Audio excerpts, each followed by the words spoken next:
নমস্কার বন্ধুরা, আমার চ্যানেলে স্বাগত। আজকে আমাদের বাড়িতে শিব পুজো হচ্ছিল, সেই শিব পুজোরই আমি একটা ছোট্ট ভিডিও আপনাদের সঙ্গে শেয়ার করছি। খুবই সুন্দর এবং খুবই ভালো, এবং বিভিন্ন রকম আমি রান্না করেছিলাম, সেই রান্নাটাও দেখাবো। ঠাকুমশাই বললেন এই জিনিসটা বলে খুবই জাগ্রত, যাদের বাড়িতে থাকবে খুবই শুভ হয়, সেই জন্য এটা আমি আপনাদের সঙ্গে শেয়ার করলাম। আর আজকে আমাদের বাড়িতে একটা ছোট্ট অনুষ্ঠান আছে।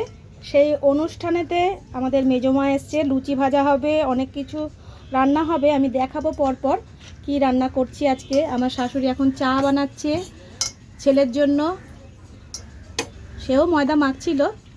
আর মেজমা এখানে এখনও ময়দা মাখছে। মুখটা তোলো মেজমা। হ্যাঁ, আমি রান্না করেছিলাম ছোলার ডাল, পনিরের তরকারি, বেগুন ভাজা, ফুলকপির তরকারি, আর করেছিলাম লুচি, সঙ্গে মিষ্টি আর চাটনি তো ছিল। সেই জিনিসই আজকে আমরা করেছি। দেখুন লুচি কেমন লাগছে অবশ্যই জানাবেন। ধন্যবাদ।